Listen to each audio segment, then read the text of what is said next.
Hey, what's going on, everyone? Welcome back to the channel. Back in the garage, I got the 2012 Infiniti QX56, also known as the QX80 or Nissan Armada, and I'm going to be replacing the Bank One Upstream O2 sensor. Okay, so real quick, I'll show you what code I'm getting. Actually getting two codes, but there's the same thing. P0420 catalyst system Bank One, and then as you can see, same code. So my little scan tool here doesn't support live data, so I'm kind of just taking a shot in the dark and hoping it's the O2 sensor Upstream one on Bank One. And as you can see, this vehicle only has 107,000 on it, and the catalytic converters are supposed to last the lifetime of a vehicle, so I highly doubt it's the catalytic converters clogged or anything. So that's why I'm just going to try and do the O2 sensor first and see if that takes care of it. So go ahead and pop your hood. Okay, so with your hood popped, come over here to the driver's side, and since we're getting code P0420, that means Bank One, which is going to be your driver's side. And I'll zoom in here, and you can see our O2 sensor is threaded into the exhaust there, and then if you follow that wiring, it plugs in right there where that red, yellow, and black wire is. So that's what we need to remove and replace. And if you wanted to troubleshoot a little more, you could always pull this O2 sensor and then come over here to the passenger side, and you can see that one down there, a lot easier to get to. So you could always swap the driver's side O2 sensor with this passenger one, and then clear out your codes, and then take it for a little drive and then scan again. And if you're getting code P0420, then that means the Bank 2 side is bad now, which pretty much means that your oxygen sensor is bad. Alright, so I'm not sure on the best way of getting that O2 sensor out of here. You could probably do it from up above here, just pretty tight in there. So I think what I'm going to do is I'm going to jack it up, remove this front wheel, and then you can see kind of got a little bit of room in there, and I'm going to see if I can remove the splash shield and see if that gives us a little bit more room. And then with it also being jacked up, I can crawl underneath and see if it's a lot easier to access from under there as well. So just go ahead and grab a jack, and I'm going to go directly underneath the frame here. We'll jack it up and I'll put a jack stand on there.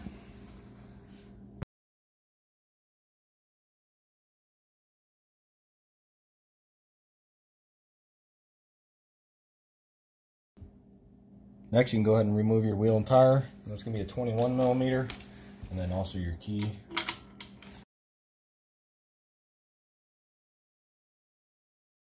Okay, so with that wheel and tire off, you can see that gives us a lot better access to the O2 sensor. And you can see right there, plug-in's easy to access from here, and then go down back behind the shield here. You can see O2 sensor right in there, so I think we'll be able to get a socket extension and then pull that out of there hopefully. And then instead of having to take off this whole splash shield, it looks like just this little part here disconnects from this whole thing. And so I'm going to remove this clip here, but you can also see it has like just these little tiny staples that are stapling it to this bigger piece. And this one's already coming apart, so I think I'm just going to pry on these staples here, pull those apart, and then pull that off as well, and see if we can move this whole piece here. So like I said, this one's already broke, but just see if I can pry on that. And then you got one right here as well, which I'll use my tool for.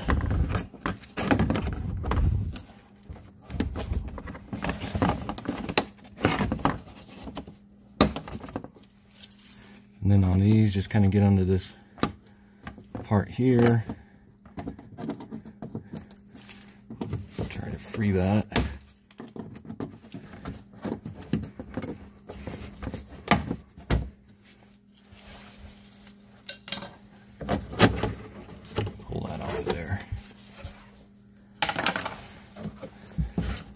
as you can see, yeah, it's just like a little staples all.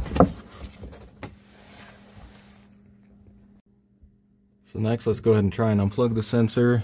I think what I'm going to do is I'm going to probably reach down below here, grab onto this the wiring harness there, and then use my other hand to go up above there, push on that tab, and then as I'm pushing in on that tab, pull down with my other hand, and hopefully that releases it. So like I said, I'm trying to get the best angle for you guys here, but the hands might get in the way. But I'm gonna come along here, squeeze your hand through here. So now I can pull on this, and I'll use my other hand, reach up there, and squeeze that tab. See if this works.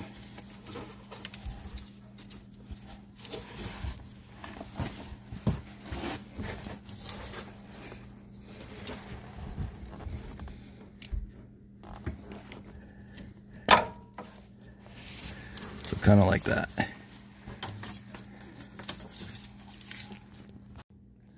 Next, let's go ahead and release the wire, and it looks like you can see that little metal clip. I think we just need to bend that outward, and then we'll be able to lift the wiring harness out of that. So I'm just gonna take a little flathead here and see if we can just bend that out. Kinda. Again, try to get my hands in here. I might be able to do it with my fingers. Yeah, just kind of bend that out and slip that wire out of there. So next, let's go ahead and try to get this O2 sensor out. So as you can see, it's kind of back in there. So like I said earlier, I'm going to try to get a socket extension through one of these brake lines here with my wrench, and then I'll be using, it's an O2 sensor socket, 7/8. I picked this up at Harbor Freight a long time ago, but it's pretty cheap, and you might be able to get a wrench back in there, 7/8 wrench, but I think the hard part is going to be, you can see it's kind of down in there, and that heat shield is going to get in the way of using a wrench to turn it. So I think the best bet is going to be the socket I'm going to be using. So let's see if I can get this on here.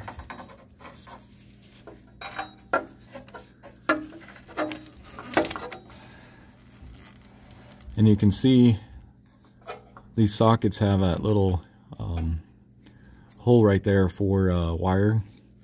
So you can get on the oxygen sensor and turn it, since there's a wire connected on it. So let's see. Try to get my camera in here so you guys can see. It's pretty hard though. So I'm gonna slip it around the wire first.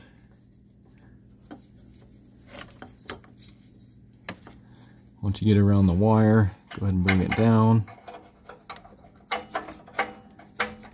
And I'm gonna try it right there like that. So you can kind of see it sitting on there. Let me grab my socket wrench and extension. Alright, so I'm just gonna try an extension here. Get that on. And I'm gonna try my air impact, because I know these O2 sensors pretty much welded in there from so many years of heat and everything. So I think the best bet of breaking that free is gonna be a impact.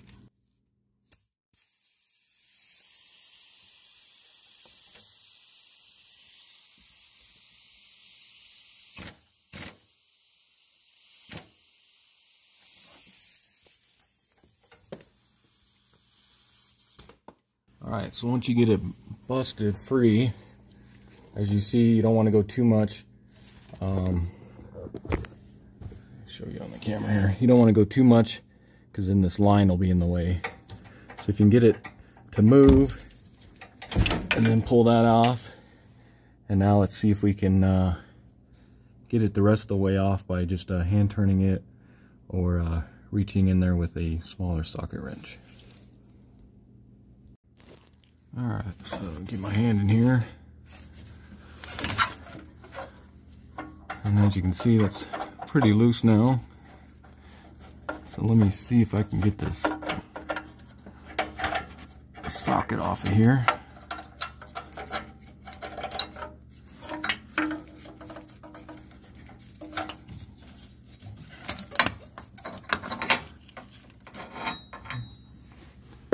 And now let's see if we can just unthread this by hand here.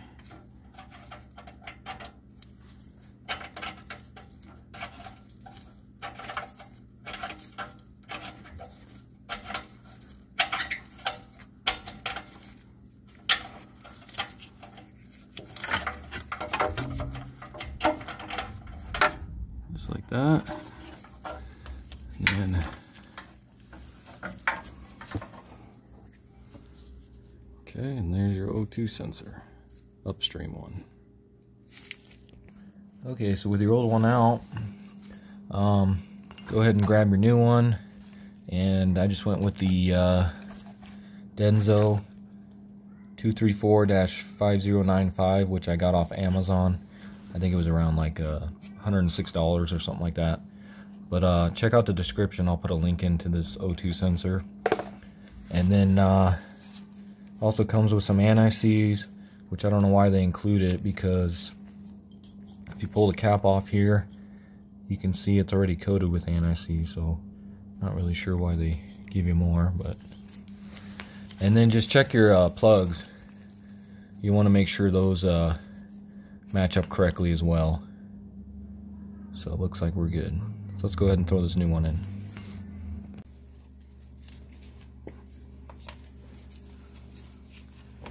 So we'll go ahead and get this new O2 sensor in and just get it hand tight.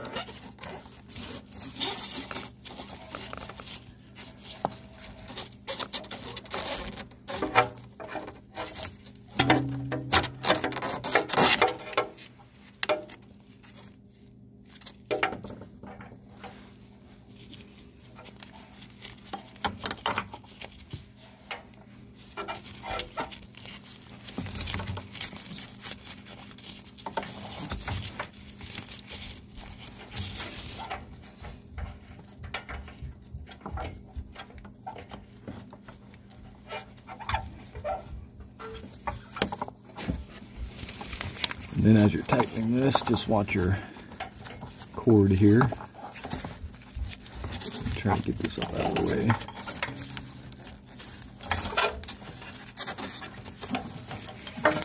There we go. So like I said, just go ahead and hand tighten this.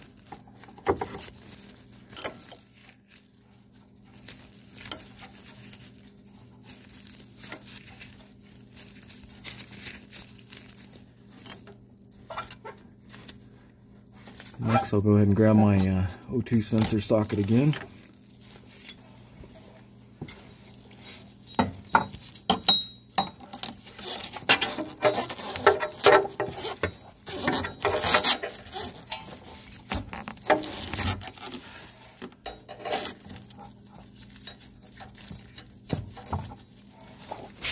Again, just get it around your cord here first. There's your wire.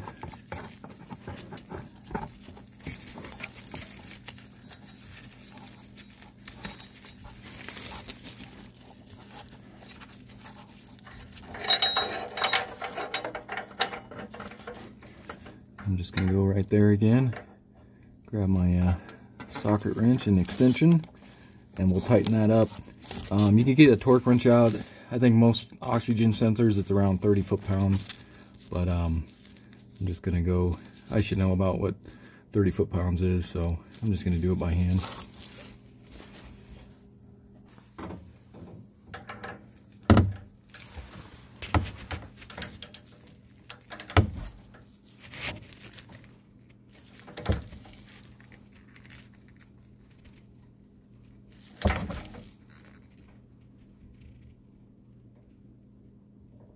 That should be good about right there. Okay, then again, remove your socket out of here.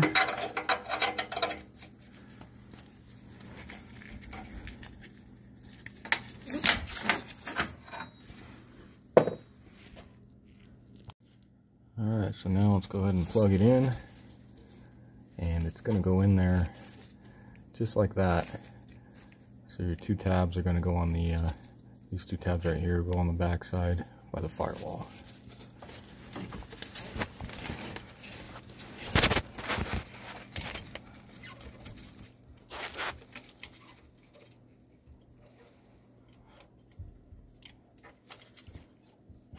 Try to get my camera in here.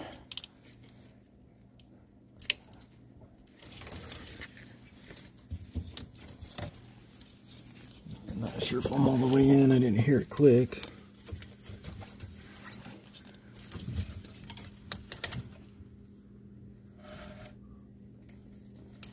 There we go. And then I'm going to try to route this wire kind of how it was when we first pulled it off. This was more like that. And then again, get your finger under here and we'll slide the wire in under this tab.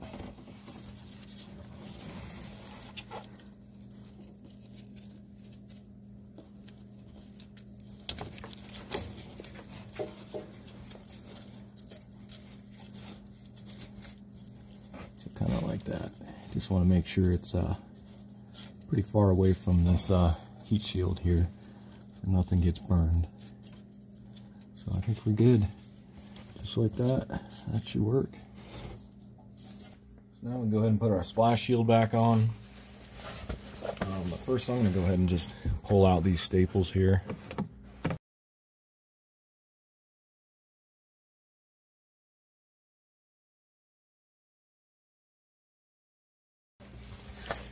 Grab your shield. Go ahead and stick this back up in there.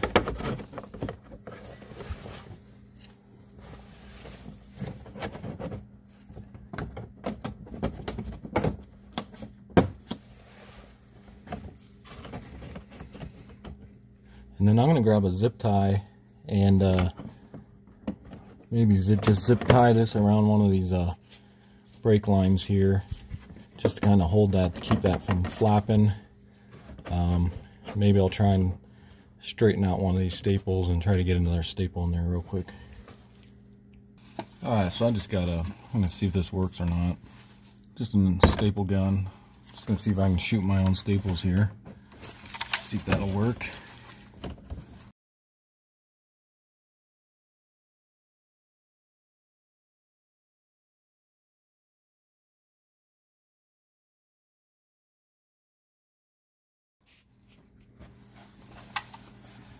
Alright, so go ahead and give that a shot and hopefully that holds up. Alright, and as you can see, I just, like I said earlier, just ran a zip tie around one of them back brake lines. Not real tight, just kind of loose like that, just to hold that, to keep that from flapping too much. Next we can go ahead and stick our wheel and tire back on.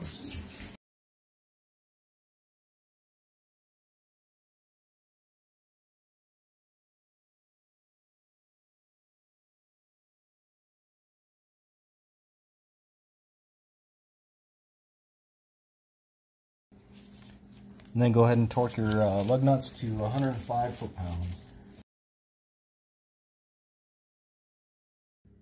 Alright, so now I'm going to go ahead and clear these codes. Go ahead and erase them. Okay, and with those codes erased, let's go ahead and start it.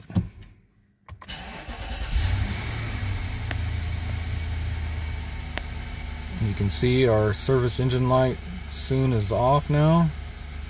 So let me go ahead and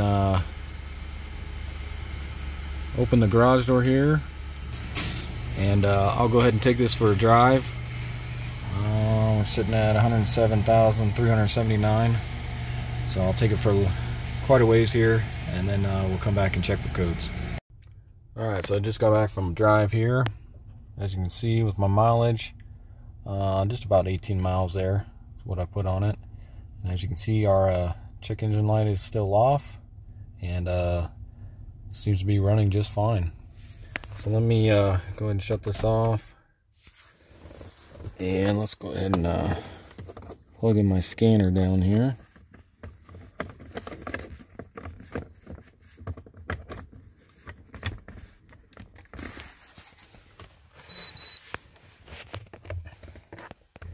Get that plugged in here.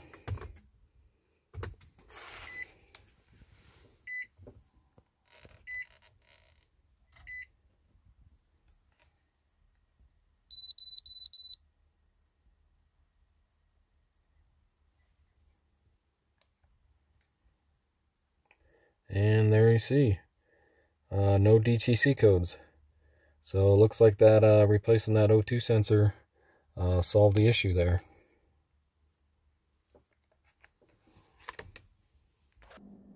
Okay, so that's going to do it for the video. Hopefully this helps you out. Again, this is a 2012 Infiniti QX56, or also considered the QX80, and it's pretty much the same thing as a Nissan Armada as well.